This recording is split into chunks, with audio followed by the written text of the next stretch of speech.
Praise God. ಯೇಸು ಕ್ರಿಸ್ತನ ಹೆಸರಿನಲ್ಲಿ ನಿಮ್ಮನ್ನು ನಾನು ವಂದಿಸ್ತಾ ಇದ್ದೇನೆ. ಬನ್ನಿ ನಾವು ಸ್ವಲ್ಪ ಹೊತ್ತು ದೇವರ ವಾಕ್ಯವನ್ನು ಧ್ಯಾನ ಮಾಡುವ. ದೇವರ ವಾಕ್ಯ ಹೇಳ್ತದೆ, ಲೂಕನು ಬರೆದ ಸುವಾರ್ತೆಯಲ್ಲಿ 12ನೇ ವಚನ 35, ನಿಮ್ಮ ನಡುಗಳು ಕಟ್ಟಿರಲಿ, ನಿಮ್ಮ ದಿವಿಟಿಕೆಗಳು ಉರಿಯುತ್ತಾ ಇರಲಿ. ನೀವಂತೂ ತಮ್ಮ ಯಜಮಾನನು ಬಂದು ತಟ್ಟಿದ ಕೂಡಲೇ ಕದವನ್ನು ತೆರೆಯುವುದಕ್ಕೆ ಸಿದ್ಧವಾಗಿತ್ತು. ಮದುವೆ ಊಟವನ್ನು ಯಾವಾಗ ತೀರಿಸಿಕೊಂಡು ಬರುವನೋ ಎಂದು ಅವನನ್ನು ಎದುರು ನೋಡುತ್ತಿರುವ ಮನುಷ್ಯರಂತಿರಿ. Praise God. ಇಲ್ಲಿ ಎರಡು ಸಂಗತಿಗಳು ಸ್ವಾಮಿ ನಮಗೆ ಹೇಳುತ್ತಾನೆ. 12ನೇ ವಚನ, ನಿಮ್ಮ ನಡುಗಳು ಕಟ್ಟಿರಲಿ, ನಿಮ್ಮ ನಡುಗಳು ಕಟ್ಟಿರಲಿ. ದಟ್ ಮೀನ್ಸ್ ನೀವು ಸ್ಥಿರವಾಗಿರಿ ಅಂತ. ಇನ್ನೊಂದು ವಚನ ನಾವು ನೋಡಲಿಕ್ಕೆ ಹೋದರೆ ನಮಗೆ ಸಿಗ್ತದೆ. ನಾವು ಫಸ್ಟ್ ಪೀಟರ್ 1:12 ಓದುವ. First Peter 1:13. ಆದ್ದರಿಂದ ನೀವು ಮನಸ್ಸಿನ ನಡುವನ್ನು ಕಟ್ಟಿಕೊಂಡು ಸ್ವಸ್ಥ ಚಿತ್ತರಾಗಿದ್ದು ಯೇಸು ಕ್ರಿಸ್ತನು ಪ್ರತ್ಯಕ್ಷನಾಗುವಾಗ ನಿಮಗೆ ದೊರಕುವ ಭಾಗ್ಯದ ಮೇಲೆ ನಿಮ್ಮ ನಿರೀಕ್ಷೆಯನ್ನು ಸಂಪೂರ್ಣವಾಗಿ ಇಡಿರಿ. ಇಲ್ಲಿ ದೇವರ ವಾಕ್ಯ ಹೇಳ್ತದೆ, ಫಸ್ಟ್ ಪೀಟರ್ 1:13. ಆದ್ದರಿಂದ ನೀವು ಮನಸ್ಸಿನ ನಡುವನ್ನು ಕಟ್ಟಿಕೊಂಡು. ಹೇಗೆ? ಒಂದು ಕಡೆಯಲ್ಲಿ ಹೇಳ್ತದೆ ನಿಮ್ಮ ನಡುಗಳನ್ನು ಕಟ್ಟಿಕೊಳ್ಳ್ರಿ, ಇನ್ನೊಂದು ಕಡೆಯಲ್ಲಿ ಹೇಳ್ತದೆ ಇಲ್ಲಿ ಪೇತ್ರನು ಹೇಳ್ತಾನೆ, ನಿಮ್ಮ ಮನಸ್ಸಿನ ನಡುವನ್ನು ಕಟ್ಟಿಕೊಂಡು ಸ್ವಸ್ಥ ಚಿತ್ತರಾಗಿದ್ದು ಯೇಸು ಕ್ರಿಸ್ತನು ಪ್ರತ್ಯಕ್ಷನಾಗುವಾಗ ನಿಮಗೆ ದೊರಕುವ ಭಾಗ್ಯದ ಮೇಲೆ ನಿಮ್ಮ ನಿರೀಕ್ಷೆಯನ್ನು ಸಂಪೂರ್ಣವಾಗಿ ಇಡಿರಿ. ಎಫೆಸರಿಗೆ ಬರೆದ ಪತ್ರಿಕೆಯಲ್ಲಿ ಹೇಳ್ತದೆ, ಸತ್ಯ ಎಂಬ ನಡುಕಟ್ಟನ್ನು ಕಟ್ಟಿರಿ. ಒಬ್ಬ ವ್ಯಕ್ತಿ ಯಾವುದೇ ಒಂದು ಕೆಲಸ ಮಾಡುವಾಗ ಒಂದು ವೇಳೆ ಅವನ ಶಾಲ್ ಹೆಗಲ್ನ ಮೇಲಿದ್ದರೆ ಇಮಿಡಿಯೇಟ್ಲಿ ನಾನು ಸಿದ್ಧವಾಗಿದ್ದೇನೆ ಅಂತ ಹೇಳಿಕೊಂಡು ಅವನು ಸೊಂಟಕ್ಕೆ ಕಟ್ಟುತ್ತಾನೆ. ನಿಮಗೆ ಗೊತ್ತು, that means I am ready ಅಂತ. ಒಂದು ವೇಳೆ ಈಸಿ ಚೇರಲ್ಲಿ ಶಾಲ್ ಹಾಕಿಕೊಂಡು ಕೂತ್ಕೊಂಡರೆ ಅಥವಾ ಕುರ್ಚಿಯಲ್ಲಿ ಆರಾಮಾಗಿ ಕೂತ್ಕೊಂಡ್ರೆ ಅಥವಾ ಇಮಿಡಿಯೇಟ್ಲಿ ಯಾವುದೇ ಕೆಲಸ ಬರುವಾಗ ಇಮಿಡಿಯೇಟ್ಲಿ ಅವನು ರೆಡಿ ಆಗಿದ್ದಾನೆ ಅಂತ ಹೇಳಿಕೊಂಡು ಇಮಿಡಿಯೇಟ್ಲಿ ಅವನು ಸೊಂಟಕ್ಕೆ ಕಟ್ಟಿಕೊಂಡು ಆ ನಡುವನ್ನು ಸಿದ್ಧವಾಗಿರ್ತಾನೆ. ಅದೇ ರೀತಿ ಇಲ್ಲಿ ಸ್ವಾಮಿ ಹೇಳುತ್ತಾನೆ, ನಿಮ್ಮ ನಡುಗಳನ್ನು ಕಟ್ಟಿರಿ. ಯಾವುದರಿಂದ ನಮ್ಮ ನಡುಗಳನ್ನು ಕಟ್ಟುವಂಥದ್ದು? Through the word of God. ಸತ್ಯ ನಿಮಗೆ ದೊರಕಿರುವ ಅದರಿಂದ ನೀವು ಮನಸ್ಸಿನ ನಡುವನ್ನು ಕಟ್ಟಿಕೊಂಡು ಸ್ವಸ್ಥಚಿತ್ತರಾಗಿದ್ದು ಯೇಸು ಕ್ರಿಸ್ತನ ಪ್ರತ್ಯಕ್ಷನಾಗುವಾಗ ನಿಮಗೆ ದೊರಕುವ ಭಾಗ್ಯದ ಮೇಲೆ ನಿಮ್ಮ ನಿರೀಕ್ಷೆಯನ್ನು ಸಂಪೂರ್ಣವಾಗಿ ಇಡ್ರಿ. ಸತ್ಯ ಎಂಬ ನಡುಕಟ್ಟನ್ನು ಕಟ್ಟಿರಿ. ಸತ್ಯ ಅಂತ ಹೇಳಿದ್ರೆ ದೇವರ ವಾಕ್ಯ, through the word of god. Next ಹೇಳ್ತದೆ, ನಿಮ್ಮ ದಿವಿಟಿಗೆಗಳು ಯಾವಾಗಲೂ ಉರಿಯುತ್ತಿರಲಿ. ದಟ್ ಮೀನ್ಸ್ ಮನುಷ್ಯನ ಆತ್ಮವು ಅದು ಯೆಹೋವನ ದೀಪವಾಗಿದೆ. ದಟ್ ಮೀನ್ಸ್ ನಾವು ಯಾವಾಗಲೂ ಸಿದ್ಧವಾಗಿರಬೇಕು, ಯಾವಾಗಲೂ ನಾವು ಉರಿಬೇಕು. ಯಾವಾಗ ನಿಮ್ಮ ಒಳಗೆ ಆ ಬೆಂಕಿ ಇರ್ತದೆ, ಯಾವಾಗ ನೀವು ಉರಿತೀರಿ, ಆಗ ನೀವು ಅನೇಕರನ್ನು ಉರಿಸ್ತೀರಿ. ಅದಕ್ಕೋಸ್ಕರ ಒಂದು ಕಡೆಯಲ್ಲಿ ಒಂದು ಸಭೆಗೆ ದೇವರ ಆತ್ಮನು ಹೇಳ್ತಾನೆ, ನೀನು ತಣ್ಣಗೂ ಅಲ್ಲ ಬೆಚ್ಚಗೂ ಅಲ್ಲ, ನಿನ್ನನ್ನು ನನ್ನ ಬಾಯಿಂದ ಕಾರಿ ಬಿಡುತ್ತೇನೆ. ದೇವರ ಆತ್ಮನೊಂದು ಸಭೆಗೆ ಹೇಳುವಂಥದ್ದು, ನೀನು ತಣ್ಣಗೂ ಅಲ್ಲ ಬೆಚ್ಚಗೂ ಅಲ್ಲ. ನೀನು ತಣ್ಣಗಿಲ್ಲದ್ರೆ ಬೆಚ್ಚಗಾಗಿದ್ರೆ ಒಳ್ಳೆಯದಿತ್ತು, ನೀನು ಉಗುರು ಬೆಚ್ಚ ಅಂತ ಹೇಳ್ತಾನೆ. ಕ್ರಿಸ್ತಿಯ ಜೀವಿತದಲ್ಲಿ ನಾವು ಯಾವಾಗಲೂ ಉರಿಬೇಕು. ಓಕೆ, ಹೇಗೆ ನಾವು ಉರಿಯುವಂಥದ್ದು? ಎರಡು ಸಂಗತಿಗಳು, ಪ್ರೀತಿ ಮತ್ತು ಸತ್ಯ. The love and truth. ಪ್ರೀತಿ ಸತ್ಯತೆಗಳು ನಿನ್ನನ್ನು ಬಿಡದಿರಲಿ. ಸತ್ಯ ಅಂತ ಹೇಳಿದರೆ ದೇವರ ವಾಕ್ಯ. ಯೇಸು ಸ್ವಾಮಿ ಕೊನೆಯಲ್ಲಿ ಪ್ರಾರ್ಥನೆ ಮಾಡಿದ, ತಂದೆ ಇವರನ್ನು ಸತ್ಯದಿಂದ ನೀನು ಪ್ರತಿಷ್ಠೆಪಡಿಸು, ನಿನ್ನ ವಾಕ್ಯವೇ ಸತ್ಯ. 17ನೇ ವಚನ ಯೋಹಾನ ಸುವಾರ್ತೆಯಲ್ಲಿ. 17 ಚಾಪ್ಟರ್ 17 ವರ್ಸ್ ಇರ್ತದೆ, ತಂದೆ ಇವರನ್ನು ನೀನು ಸತ್ಯದಲ್ಲಿ ಪ್ರತಿಷ್ಠೆಪಡಿಸು, ನಿನ್ನ ವಾಕ್ಯವೇ ಸತ್ಯಸಿ, ಇವರನ್ನು ಸತ್ಯದಲ್ಲಿ ಸೇರಿಸಿ ಪ್ರತಿಷ್ಠೆಪಡಿಸು, ನಿನ್ನ ವಾಕ್ಯವೇ ಸತ್ಯವು. Sanctify them by your truth, your word is a truth. ಅದಕ್ಕೆ ಸತ್ಯ ಎಂಬ ನಡುಕಟ್ಟನ್ನು ಕಟ್ಟಿರಿ. ಅಂದರೆ ದೇವರ ವಾಕ್ಯವನ್ನು ನೀವು ಏನು ಹಿಡಿದಿದ್ದೀರಿ ಅದರಲ್ಲಿ ದೃಢವಾಗಿ ನಿಲ್ಲಿ ಮತ್ತು ಉರಿಯಿರಿ ಅಂತ ಬೈಬಲ್ ಹೇಳ್ತದೆ. ಏನು ನೀವು ದೇವರ ವಾಕ್ಯವನ್ನು ಹೊಂದಿದ್ದೀರಿ ಅದನ್ನು ಬಿಟ್ಟು ಕೊಡಬೇಡ್ರಿ. ಓಕೆ, ಪರಿಸ್ಥಿತಿಗಳು ಬರುವಾಗ ಅದನ್ನು ಬಿಟ್ಟು ಕೊಡಬೇಡ್ರಿ, ಅದರಲ್ಲಿ ಗಟ್ಟಿಯಾಗಿ ನಿಲ್ಲಿರಿ. ಅಪೊಸ್ತಲ ಪೌಲ ಹೇಳುತ್ತಾನೆ ಇನ್ನೊಂದು ಕಡೆಯಲ್ಲಿ 2 ತಿಮೋಥಿ 1 ಚಾಪ್ಟರ್ 13 ವರ್ಸಲ್ಲಿ ನೋಡಲಿಕ್ಕೆ ಹೋದರೆ ನಮಗೆ ಸಿಗ್ತದೆ. 2 ತಿಮೋಥಿ, ನೀನು ಕ್ರಿಸ್ತ ಯೇಸುವಿನಲ್ಲಿ ನಂಬಿಕೆಯು ಪ್ರೀತಿ ಉಳ್ಳವನಾಗಿ ನನ್ನಿಂದ ಕೇಳಿದ ಸ್ವಸ್ಥ ಬೋಧನಾ ವಾಕ್ಯಗಳನ್ನು ಮಾದರಿ ಮಾಡಿಕೊಂಡು ಅನುಸರಿಸು. ನೀನು ಕ್ರಿಸ್ತ ಯೇಸುವಿನಲ್ಲಿ ನಂಬಿಕೆಯು ಪ್ರೀತಿಯುಳ್ಳವನಾಗಿ ನನ್ನಿಂದ ಕೇಳಿದ ಸ್ವಸ್ಥ ಬೋಧನಾ ವಾಕ್ಯಗಳನ್ನು ಮಾದರಿ ಮಾಡಿಕೊಂಡು ಅನುಸರಿಸು.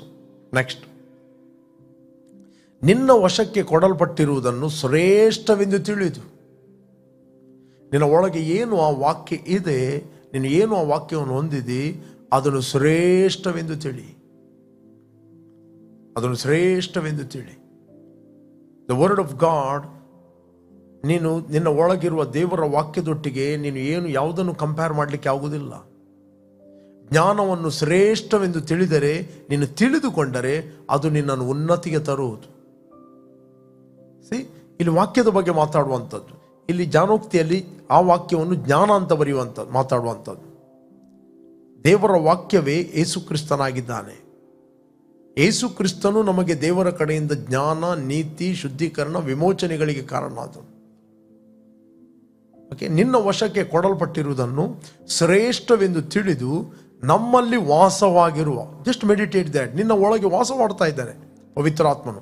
ನಮ್ಮಲ್ಲಿ ವಾಸವಾಗಿರುವ ಪವಿತ್ರಾತ್ಮನ ಮೂಲಕ ಅದನ್ನು ಕಾಪಾಡು. That good thing which was committed to you keep by the Holy Spirit who dwells in you, dwells in us. ಅದನ್ನು ಕಾಪಾಡು ಪ್ರಿಯರೇ. ಎಂಥ ಪರಿಸ್ಥಿತಿಗಳು ಬಂದರೂ ನಮ್ಮ ಒಳಗೆ ನಾವು ಆ ವಾಕ್ಯವನ್ನು ಕಾಪಾಡಿದಾಗ ಮಾತ್ರ ನಮ್ಮ ದಿವಿಟಿಗೆಗಳು ಉರಿಯುತ್ತವೆ. ನಿನ್ನ ವಶಕ್ಕೆ ಕೊಡಲ್ಪಟ್ಟಿರುವುದನ್ನು ಅದನ್ನು ಕಾಪಾಡು, ಅದನ್ನು ಬಿಟ್ಟು ಬಿಡಬೇಡ. ಕೊನೆಯ ಕಾಲದಲ್ಲಿ ಬರುವಂಥದ್ದು ದ ಗ್ರೇಟ್ ಸಂಗತಿ ಏನಂತ ಹೇಳಿದ್ರೆ ಡಿಸೆಪ್ಷನ್. ದ ಮೋಸ. ಸೈತಾನ ಕೆಲಸ ಏನಂತ ಹೇಳಿದರೆ ನಿಮ್ಮ ಒಳಗಿರುವ ವಾಕ್ಯವನ್ನು ಹೇಗಾದರೂ ಮಾಡಿ ಕದ್ದುಕೊಂಡು ಹೋಗುವಂಥದ್ದು.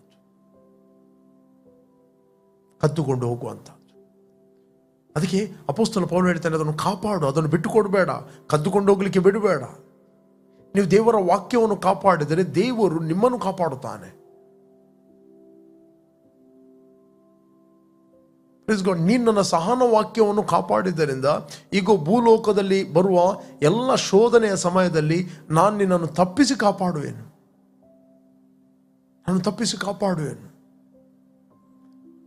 ನಿಮಗೆ ಗೊತ್ತಾ, ಸೆಕೆಂಡ್ ವರ್ಲ್ಡ್ ವಾರ್ ಆಗುತ್ತಿರುವಾಗ ನಾನೊಂದು ಟೆಸ್ಟ್ ಮನಿ ಕೇಳಿದ್ದೆ. ಸೆಕೆಂಡ್ ವರ್ಲ್ಡ್ ವಾರ್ ಆಗುವಾಗ ಜಪಾನಿನವರು UK ಮೇಲೆ ಬಾಂಬ್ ಹಾಕ್ತಾ ಇದ್ದರು. ನಾವು ನೋಡ್ತೇವೆ, ಬಾಂಬ್ ಬರುತ್ತಿರುವಾಗ ಸಡನ್ಲಿ ಸೈರನ್ ಬರುತ್ತಿತ್ತು.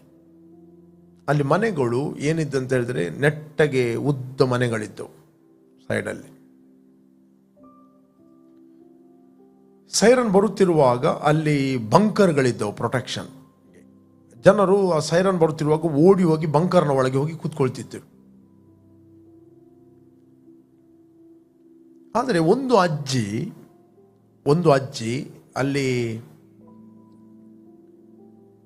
ಎಷ್ಟೋ ದಿನದಿಂದ ಆ ಬಂಕರಿಗೆ ಬರಲೇ ಇಲ್ಲ. ಎಲ್ಲರೂ ಅನ್ನಿಸ್ತರು ಈ ಅಜ್ಜಿ ಸತ್ತು ಹೋಗಿದ್ದಾರೆ ಅಂತ. ಯಾಕಂದ್ರೆ ಅಲ್ಲೆಲ್ಲಿ ಯಾವಾಗಲೂ ಬಾಂಬ್ಗಳು ಬೀಳ್ತಾ ಇದ್ದವು. ನಿಮಗೆ ಗೊತ್ತು, ಜಪಾನ್ ವರ್ಲ್ಡ್ ವಾರ್, UK ಮತ್ತು ನಾವು ನೋಡ್ತೇವೆ ನೆಕ್ಸ್ಟ್ ಜಪಾನ್ ತಂಡ ಇತ್ತು 2 ಬಾಂಬ್ ಬಿದ್ದಾಗ. ಹಿರೋಶಿಮಾ ಮತ್ತು ನಾಗಸಾಕಿ ಎರಡು, ಅದಕ್ಕಿಂತ ಮುಂಚೆ ಇದೆಲ್ಲ ವಾರ್ ನಡೀತಾ ಇತ್ತು. ಸುಮಾರು ದಿನ ನಂತರ ಅಜ್ಜಿ ಜೀವಂತವಾಗಿದ್ದಾರೆ. ಅಜ್ಜಿ, ನೀವು ಸೈರನ್ ಆಗುವಾಗ ಯಾಕೆ ಆ ಬಂಕರ್ನ ಒಳಗೆ ನೀನು ಬರಲಿಲ್ಲ? ಅದಕ್ಕೆ ಹೇಳಿದರು, ನಿಮಗೆ ಒಳ್ಳೆ ನಿದ್ರೆ ಬಂತ ಅಂತ ಕೇಳಿದರು ಅವರೆಲ್ಲ. ಇಷ್ಟೆಲ್ಲ ಭಯ ವಾತಾವರಣ ಏನೇನೋ ಆಗ್ತಾ ಇದೆ, ನಿಮಗೆ ನಿದ್ರೆ ಬಂತ ಅಂತ ಕೇಳಿದರು ಅನೇಕರು. ಅದಕ್ಕೆ ಅವರು ಹೇಳಿದರು, ಇಸ್ರಾಯೇಲರನ್ನು ಕಾಯುವಾತನು ತೂಕಡಿಸುವುದಿಲ್ಲ, ನಿದ್ರಿಸುವುದಿಲ್ಲ. ರೈಟ್? ನಾವು ಇಬ್ಬರು ಯಾಕೆ ಎಚ್ಚರವಾಗಿರುವುದು? ರೈಟ್? ಇಬ್ಬರು ಎಚ್ಚರವಾಗಿದ್ದು, ಅವನು ನಿದ್ರೆ ಮಾಡುವುದಿಲ್ಲ, ಅವನು ಕಾಯ್ತಾ ಇದ್ದಾನೆ. ಅದಕ್ಕೋಸ್ಕರ ನಾನು ಸುಮ್ಮನೆ ಮಲಗಿದೆ. ಆ ಒಂದು ಅಜ್ಜಿಗೆ ಅಷ್ಟೊಂದು ಟ್ರಸ್ಟ್ ದೇವರ ಮೇಲೆ. ಪ್ರಿಯರೇ, ಫಿಯರ್ ಏನು ಮಾಡ್ತಾ ಅಂತ ಹೇಳಿದ್ರೆ ನಿದ್ರೆ ಬರಲಿಕ್ಕೆ ಬಿಡುವುದಿಲ್ಲ. ಕೆಲವರಿಗೆ ಎಷ್ಟೋ ರಾತ್ರಿ ನಿದ್ರೆ ಇಲ್ಲುವುದಿಲ್ಲ. ಒನ್ಸ್ ಫಿಯರ್ ಕಮ್ಸ್, ಭಯ ಕಮ್ಸ್. ಹಾಗೆ ಸಿಂಪಲ್ ಆಗಿ ಮಾತಾಡಿದ್ರು, ಇಷ್ಟೇ ಹೇಳಿದ್ರು, ಇಬ್ಬರು ನಾವು ಎಚ್ಚರವಾಗಿರೋದು ಬೇಡ. ಯಾಕಂದರೆ ಅವನು ಮಲಗಿದರೆ ನಾನು ಎಚ್ಚರ ಆಗಿರಬೇಕು. ಅವನು ಯಾವಾಗಲೂ ಎಚ್ಚರವಾಗಿರ್ತಾನೆ. ಇದೆಯಾ ಬೈಬಲಲ್ಲಿ 121, ರೈಟ್? ಕೀರ್ತನೆ 121 ನಾವು ಓದುವ 121 4ನೇ ವಚನ. ಇಗೋ, ಇಸ್ರಾಯೇಲರನ್ನು ಕಾಯುವಾತನು ತೂಕಡಿಸುವುದಿಲ್ಲ, ನಿದ್ರಿಸುವುದಿಲ್ಲ. ನಾನು ನಿಮ್ಗೆ ಎನ್ಕರೇಜ್ ಮಾಡ್ತೇನೆ, ಯಾರು ನೀವು ಇಸ್ರಾಯೇಲ್ನಿಂದ ವೀಕ್ಷಿಸ್ತಾ ಇದ್ದೀರಿ, ನಿಮ್ಮನ್ನು ಕಾಯುವಾತನು ತೂಕಡಿಸುವುದಿಲ್ಲ, ನಿದ್ರಿಸುವುದಿಲ್ಲ. ಆತನು ಯಾವಾಗಲೂ ನಿಮ್ಮನ್ನು ಕಾಯಲು ಎಚ್ಚರವಾಗಿದ್ದಾನೆ. Praise God. This is the word of God. This is the word of God. ಇದೇ ವಾಕ್ಯವನ್ನು ಸೆಕೆಂಡ್ ವರ್ಲ್ಡ್ ವಾರ್ನಲ್ಲಿ ಈ ಅಜ್ಜಿ ನಂಬಿದರು. ಕಡೆಗೆ ಫಲಿತಾಂಶ ಏನಾಯ್ತು ಗೊತ್ತಾ? ಆಕೆಯ ಸೈಡಲ್ಲಿದ್ದ ಎಲ್ಲ ಬಿಲ್ಡಿಂಗ್ಗಳು ಬಾಂಬ್ಗಳಲ್ಲಿ ಡಿಸ್ಟ್ರಾಯ್ ಆದವು. ಈಚೆ ಸೈಡಲ್ಲಿ ಎಲ್ಲ ಲೈನಲ್ಲಿ ಬಾಂಬ್ಗಳಲ್ಲಿ ಡಿಸ್ಟ್ರಾಯ್ ಆದವು. ಈಕೆಯ ಒಂದು ಮಾತ್ರ ಮನೆ ಏನಾಗಲಿಲ್ಲ. ಪ್ರಿಯರೇ, ದೇವರ ವಾಕ್ಯ ಎಷ್ಟೊಂದು ಸತ್ಯ. ಕೀರ್ತನೆ 91 ಹೇಳ್ತದೆ, ನಿನ್ನ ಮಗ್ಗುಲಲ್ಲಿ 1000 ಜನರು, ನಿನ್ನ ಬಲಗಡೆಯಲ್ಲಿ 10,000 ಜನರು ಸತ್ತು ಬಿದ್ದರೂ ನಿನಗೇನು ಆಗೋದಿಲ್ಲ. ಇದೆಯಾ? ಬೇಕಾದರೆ 121 ಕೀರ್ತನೆ 5ನೇ ನಾನು ಕಂಪ್ಲೀಟ್ ಮಾಡ್ತೇನೆ. ನಿನ್ನನ್ನು ಕಾಯುವವನು ಯೆಹೋವನೇ, ನಿನ್ನ ಬಲಗಡೆಯಲ್ಲಿ ನೆರಳಿನಂತೆ ನಿಂತಿರುವ ಆತನು ಯೆಹೋವನೇ. The Lord is your keeper. The Lord is your shade on your right hand, the side not carrying a shield. Praise God. ನಿನ್ನನ್ನು ಕಾಯುವವನು ಯೆಹೋವನೇ, ನಿನ್ನ ಬಲಗಡೆಯಲ್ಲಿ ನೆರಳಿನಂತೆ ನಿಂತಿರುವ ಆತನು ಯೆಹೋವನೇ. ಓಕೆ, 91ನೇ ಕೀರ್ತನೆಯಲ್ಲಿ ನಾವು ನೋಡಲಿಕ್ಕೆ ಹೋದರೆ ಸಿಗ್ತದೆ. 91ನೇ ಕೀರ್ತನೆ 3ನೇ ವಚನ, 3, 4, 5 ಓದಿದರೆ ಜಸ್ಟ್ ನಾನು ಓದ್ತೇನೆ. ನಿನ್ನನ್ನು ಬೇಟೆಗಾರನ ಬಲೆಯಿಂದಲೂ ಮರಣಕರ ವ್ಯಾಧಿಯಿಂದಲೂ ತಪ್ಪಿಸುವನು ಆತನೇ. ಓಕೆ, ಆತನು ನಿನ್ನನ್ನು ತನ್ನ ರೆಕ್ಕೆಗಳಿಂದ ಒದಗಿಸುವನು, ತನ್ನ ಪಕ್ಕೆಗಳ ಮರೆಯನ್ನು ಆಶ್ರಯಿಸಿಕೊಳ್ಳುವಿ. ಆತನ ಸತ್ಯತೆಯೇ ನಿನಗೆ ಕೇಡಿಯ ಉಗ್ರಣೆ. ಸತ್ಯತೆ ಅಂದರೆ ಏನು? The word of god in your spirit. ದೇವರ ವಾಕ್ಯ ನಿನ್ನ ಆತ್ಮದಲ್ಲಿ ಇರುವಂಥದ್ದು. That means revelation. ಅದು ನಿನಗೆ ಕೇಡಿಯವು ಗುರಾಣಿಯಾಗಿ ನಿಲ್ತದೆ. ನ್ಯಾಚುರಲ್ ಐರನ್ ಡೂಮ್ಗಿಂತ ದೊಡ್ಡ ಗುರಾಣಿ ದೇವರ ಗುರಾಣಿ ಆಗಿದೆ. Praise God. ಆತನ ತನ್ನ ರೆಕ್ಕೆಗಳಿಂದ ಒದಗಿಸುವನು, ಆತನ ಪಕ್ಕೆಗಳ ಮರೆಯನ್ನು ಆಶ್ರಯಿಸಿಕೊಳ್ಳಿ. ಆತನ ಸತ್ಯತೆ ನಿನಗೆ ಕೇಡಿಯವು ಗುರಾಣಿಯೂ ಆಗಿದೆ. ನೆಕ್ಸ್ಟ್, ಈರುಳಲ್ಲಿ ಭಯ ಹುಟ್ಟಿಸುವ ಯಾವುದಕ್ಕೂ, ಹಗಲಲ್ಲಿ ಯಾರಿ ಬರುವ ಬಾಣಕ್ಕೂ, ಕತ್ತಲೆಯಲ್ಲಿ ಸಂಚರಿಸುವ ವಿಪತ್ತಿಗೂ, ಹಾನಿಕರವಾದ ಮಧ್ಯಾಹ್ನದ ಕೇಡಿಗೂ ಅಂಜ ಕಾರಣವಿಲ್ಲ. ನಿನ್ನ ಮಗ್ಗುಲಲ್ಲಿ 1000 ಜನರು, ನಿನ್ನ ಬಲಗಡೆಯಲ್ಲಿ 10,000 ಜನರು ಸತ್ತು ಬಿದ್ದರೂ ನಿನಗೇನು ತಟ್ಟದು. ಪ್ರಿಯರೇ, ಈ ವಚನ ಯಾವಾಗ ಬರೆದದ್ದು, ಆ ಸೀಸನಲ್ಲಿ ಇಮಿಡಿಯೇಟ್ಲಿ ಒಂದು 10,000 ಜನರು ಸಾಯ್ತಿರ್ಲಿಲ್ಲ ಬಲಗಡೆಯಲ್ಲಿ. ಈಗ ಬಾಂಬ್ ಬಿದ್ದರೆ ಸಾಯ್ತಾರೆ. ಆಗ ಅಂಥ ಪವರ್ಫುಲ್ ವೆಪನ್ಗಳು ಇರಲಿಲ್ಲ. ಈ ಕೀರ್ತನೆ 91 ಬರೆಯುವಾಗ, ರೈಟ್? ನಿನ್ನ ಮಗ್ಗುಲಲ್ಲಿ 1000 ಜನರು, ನಿನ್ನ ಬಲಗಡೆಯಲ್ಲಿ 10,000 ಜನರು ಸತ್ತು ಬಿದ್ದರು, ನಿನಗೇನು ತಟ್ಟದು? ಪ್ರೇರೆ, ದೇವರ ವಾಕ್ಯ ಹೇಳ್ತೀನಿ, ನಿಮ್ಮ ನಡುಗಳು ಯಾವಾಗಲೂ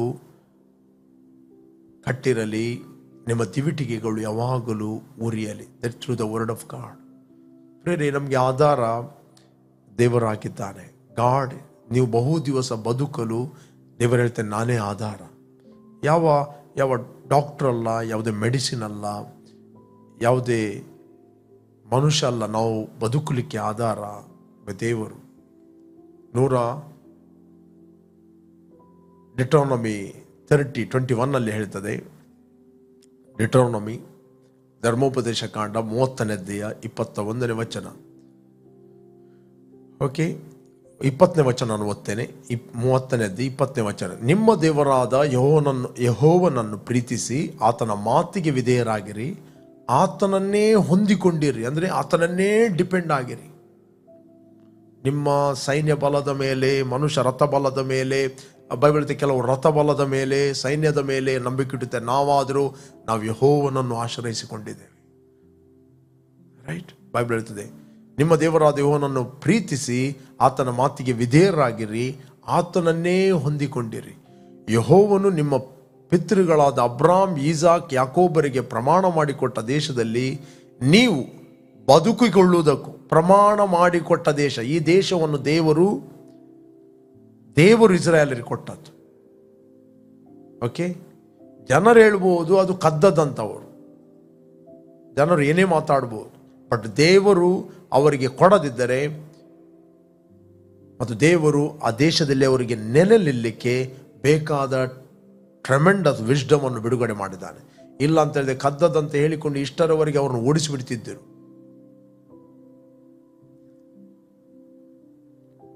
ಇಸ್ರಾಯೇಲ್ ದೇಶ ಸುಮಾರು 8 ಸರಿ ಯುದ್ಧದಲ್ಲಿ 8 ಸರಿ ಕೂಡ ಅವರೇ ವಿನ್ ಆಗಿದ್ದಾರೆ. ನಾವು ನೋಡ್ತೇವೆ 8 ಸರಿ ಅವರಲ್ಲಿ 1948ರಿಂದ ಅವರ ಹತ್ರ ಅವರಾಗಿ ಯುದ್ಧಕ್ಕೆ ಹೋದದಲ್ಲ, ಅವರಿಗೆ ಯುದ್ಧಕ್ಕೆ ಬರುವಾಗ ವಿನ್ ಆದದ್ದು ಅವರೇ. ಫಸ್ಟ್ ಸ್ಟಾರ್ಟ್ ಆಗುವಾಗಲೇ 7 ದೇಶಗಳು ಅವರಿಗೆ ವಿರುದ್ಧವಾಗಿ ಯುದ್ಧಕ್ಕೆ ಬಂದವು. 7 ದೇಶಗಳಿಗೆ ವಿರುದ್ಧವಾಗಿ ಅವರು ಯುದ್ಧ ವಿನ್ ಆದರು. ನಾವು ನೋಡ್ತೇವೆ, ಇಸ್ರಾಯೇಲ್ ಜನರು ಐಗುಪ್ತ ದೇಶದಲ್ಲಿ 430 ವರ್ಷ ದಾಸತ್ವದಲ್ಲಿದ್ದು, ದೇವರು ಯೆಹೋಶುವನ ಮೂಲಕ ಆ 7 ದೇಶಗಳನ್ನು ಅವರಿಗೆ ದೇವರು ಸ್ವಾಧೀನ ಮಾಡಿಕೊಟ್ಟ. ನಾವು ನೋಡ್ತೇವೆ ಚಿಕ್ಕ ಚಿಕ್ಕ ದೇಶಗಳು, ಕಾನಾನ್, ಯೆಹೋಶುವನ ಮೂಲಕ ದೇವರು ಸ್ವಾಧೀನ ಮಾಡಿಕೊಟ್ಟ. ನೋಡುವರ ದೃಷ್ಟಿಗೆ ಅದು ಅವರವರಿಂದ ಕದ್ದದ್ದು ಅಂತ, ಬಟ್ ದೇವರು ಅವರಿಗೆ ಸ್ವಾಧೀನ ಮಾಡಿಕೊಟ್ಟ. ಯಾಕೆ?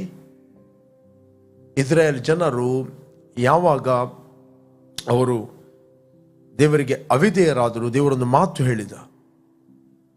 ನಾವು ನೋಡ್ಲಿಕ್ಕೆ ಹೋದ್ರೆ ನಮಗೆ ಸಿಗ್ತದೆ. ಮೊನ್ನೆ ನಾನು ಮಾತಾಡಿದ್ದೆ, ನಾನು 2 ಸ್ಕ್ರಿಪ್ಚರ್ ತೋರಿಸ್ತೇನೆ. ನಂಬರ್ 1, 28ನೇ ಧರ್ಮೋಪದೇಶ ಕಾಂಡ 65ನೇ ವಚನ. ಯೇಸು ಸ್ವಾಮಿ ಶಿಲುಬೆಗೆ ಹೋಗುವಾಗ ಅವರೊಂದು ಮಾತು ಹೇಳಿದ್ರು, ಈ ರಕ್ತ ಅಪರಾಧವು ನಮ್ಮ ಮೇಲೂ ನಮ್ಮ ಮಕ್ಕಳ ಮೇಲೂ ಬರಲಿ ಅಂತ. ಆ ದೇಶದಲ್ಲಿ ನಿಮಗೆ ಯಾವ ವಿಶ್ರಾಂತಿ ದೊರೆಯುವುದಿಲ್ಲ, ಸ್ವಲ್ಪ ಹೊತ್ತು ಅಂಗಲಾಡಿಡುವುದಕ್ಕೂ ಸ್ಥಳ ಸಿಕ್ಕುವುದಿಲ್ಲ. ನೀವು ನಡುಗುವ ಹೃದಯವುಳ್ಳವರಾಗಿ, ದಿಕ್ಕು ತೋರದೆ ಕೆಂಗೆಟ್ಟವರಾಗಿ, ಮನಗುಂದಿದವರಾಗಿ ಇರುವಂತೆ ಯೆಹೋವನು ಮಾಡುವನು. ಇಲ್ಲಿ 64ನೇ ವಚನದಿಂದ ಓದಿ ನಿಮಗೆ ಸಿಗ್ತದೆ. ಭೂಮಂಡಲದ ಚತುರ್ದಿಕ್ಕುಗಳಲ್ಲಿರುವ ಎಲ್ಲಾ ಜನಾಂಗಗಳಲ್ಲಿ ಯೆಹೋವನು ನಿಮ್ಮನ್ನು ಚದುರಿಸುವನು. ಕ್ರಿಸ್ತಶಕ 70ರಲ್ಲಿ ಇಡೀ ಪ್ರಪಂಚಕ್ಕೆ ಅವರು ಚದುರಿಸಲ್ಪಟ್ಟರು. ಅಲ್ಲಿ ನಿಮಗಾದರೂ ನಿಮ್ಮ ಪಿತೃಗಳಿಗಾದರೂ ಗೊತ್ತಿಲ್ಲದ ಮರದ ದೇವರುಗಳನ್ನು, ಕಲ್ಲಿನ ದೇವರುಗಳನ್ನು ಪೂಜಿಸುವಿರಿ. ಓಕೆ, ಆ ದೇಶಗಳಲ್ಲಿ ನಿಮಗೆ ಯಾವ ವಿಶ್ರಾಂತಿ ದೊರೆಯುವುದಿಲ್ಲ, ಸ್ವಲ್ಪ ಹೊತ್ತು ಅಂಗಾಲ್ ಇಡುವುದಕ್ಕೂ ಸ್ಥಳ ಸಿಗುವುದಿಲ್ಲ.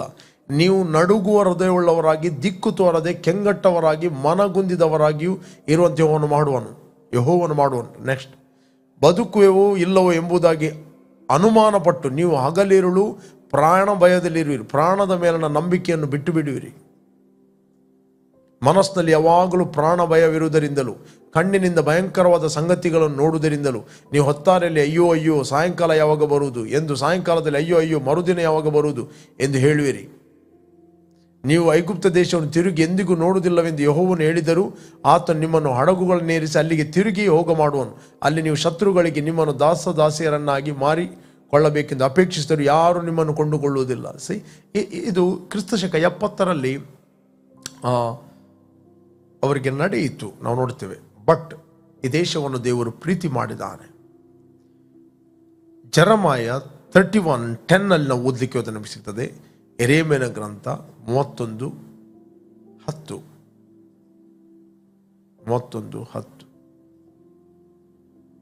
ಜನಾಂಗಗಳೇ, ಯೆಹೋವನ ವಾಕ್ಯವನ್ನು ಕೇಳಿರಿ, ದೂರ ದೀಪಗಳಲ್ಲಿ ಸಾರಿರಿ, ಇಸ್ರಾಯೇಲರನ್ನು ಚದುರಿಸಿದಾತನು. ಇಸ್ರಾಯೇಲರನ್ನು ಚದುರಿಸಿದಾತನು ಕುರುಬನು ಮಂದೆಯನ್ನು ಕಾಯುವ ಕುರುಬನಂತೆ ಅವರನ್ನು ಕೂಡಿಸಿ ಕಾಪಾಡುವನೆಂದು ಪ್ರಕಟಿಸಿರಿ. ಯೆಹೋವನು ಯಾಕೋಬರನ್ನು ವಿಮೋಚಿಸ್ತಾನಲ್ಲ, ಅವರಿಗಿಂತ ಬಲಿಷ್ಠರ ಕೈಯಿಂದ ಅವರನ್ನು ಬಿಡಿಸ್ತಾನಷ್ಟೇ. ಅವರಿಗಿಂತ ಬಲಿಷ್ಠರ ಕೈಯಿಂದ ಅವರನ್ನು ಬಿಡಿಸ್ತಾನಷ್ಟೇ. ಈ ವಚನವನ್ನು ದೇವರು 1948ರಲ್ಲಿ ನೆರವೇರಿಸ್ತಾನೆ. Praise God. ಅವರು ಬಂದು ಚೀಯೋನ್ ಶಿಖರದಲ್ಲಿ ಹಾಡುವರು, ಧಾನ್ಯ, ದ್ರಾಕ್ಷಾರಸ, ಎಣ್ಣೆ, ಕರು, ಕುರಿಮರಿ ಅಂತೂ ಯೆಹೋವನು ಅನುಗ್ರಹಿಸುವ ಎಲ್ಲ ಮೇಲುಗಳನ್ನು ಅನುಭವಿಸಲು ಪ್ರವಾಹವಾಗಿ ಬರುವರು. ಅವರ ಆತ್ಮವು ಹದವಾಗಿ ನೀರು ಹಾಯಿಸ್ತಾ ತೋಟದಂತಿರುವುದು. ಅವರು ಇನ್ನೂ ಕಳೆಗುಂದರು. ರೈಟ್. ಜೆರೆಮಯ 31:10-11 ನಾವು ಓದಲಿಕ್ಕೆ ಹೋದರೆ, ಇವತ್ತು ಆ ರಾಷ್ಟ್ರ ಬಲಿಷ್ಠವಾಗಿ ನಿಂತಿದೆ. ಬಲಿಷ್ಠವಾಗಿ ದೇವರು ಅವರನ್ನು ಕೂಡಿಸಿ ಆ ದೇಶವನ್ನು ಅವರಿಗೆ ಕೊಟ್ಟಿದ್ದಾನೆ. This is God's nation. But ಪ್ರಿಯರೇ, ಇದೆಲ್ಲ ನಾವು ನೋಡ್ತೇವೆ, ಇದೆಲ್ಲ ಸೂಚನೆಗಳು. ಯಾಕಂದರೆ ಕ್ರಿಸ್ತನ 2ನೇ ಪ್ರತ್ಯಕ್ಷತೆಗೆ ಇದೆಲ್ಲ ಸೂಚನೆಗಳು. ಯೇಸು ಯಾವಾಗ ಬರ್ತಾನಂತ ನಮಗೆ ಡೇಟ್ ಕೊಡಲಿಲ್ಲ, ಬಟ್ ಆತನು ಸೂಚನೆಗಳನ್ನು ಕೊಟ್ಟಿದ್ದಾನೆ. ಓಕೆ, ನಮ್ಮ ಮಧ್ಯದಲ್ಲಿ ಅನೇಕ ಸೂಚನೆಗಳನ್ನು ನಾವು ನೋಡ್ತೇವೆ. ಆದ್ದರಿಂದ ನಿಮ್ಮ ನಡುಗಳು ಯಾವಾಗಲೂ ಕಟ್ಟಿರಲಿ. ಅದರ ಅರ್ಥ ಯಾವಾಗಲೂ ಸಿದ್ಧವಾಗಿರಿ ಆತನ ಬರೋಡಕ್ಕೆ. ನಿಮ್ಮ ದಿವಿಟಿಗೆಗಳು ಯಾವಾಗಲೂ ಉರಿಯಲಿ. ದಿವಿಟಿಗೆಗಳು ಉರಿಬೇಕಾದರೆ we must walk in love. ನಾವು ಪ್ರೀತಿಯಲ್ಲಿ ನಡೆಯಬೇಕು. ಉರಿಬೇಕಂದ್ರೆ ನಮ್ಮ ಹತ್ರ ಬೆಂಕಿ ಇರಬೇಕು. ರೋಮನ್ಸ್ 12:10 ಹೇಳ್ತದೆ. ರೋಮನ್ಸ್ 12:10 ಓದಿದ್ರೆ ನಮಗೆ ಸಿಗ್ತದೆ. ರೋಮಾಪುರದ ಬರೆದ ಪತ್ರಿಕೆ 12:10-11 ಕ್ರೈಸ್ತ ಸಹೋದರರು ಅಣ್ಣ ತಮ್ಮಂದಿರೆಂದು ಒಬ್ಬರನ್ನೊಬ್ಬರು ಪ್ರೀತಿಸಿರಿ, ಮಾನ ಮರ್ಯಾದೆಯನ್ನು ತೋರಿಸುತ್ತರಲ್ಲಿ ಒಬ್ಬರಿಗಿಂತ ಒಬ್ಬರು ಮುಂದಾಗಿರಿ. ಮಾನ ಮರ್ಯಾದೆಯನ್ನು ತೆಗೆಯುವುದರಲ್ಲಿ ಅಲ್ಲ, ಮಾನ ಮತ್ತು ಮರ್ಯಾದೆಯನ್ನು ತೋರಿಸುವುದರಲ್ಲಿ ಬೇಕಾದರೆ ಕಾಂಪಿಟೇಷನ್ ಮಾಡಿ. ಒಬ್ಬರಿಗಿಂತ ಒಬ್ಬರು ಮುಂದಾಗಿರಿ.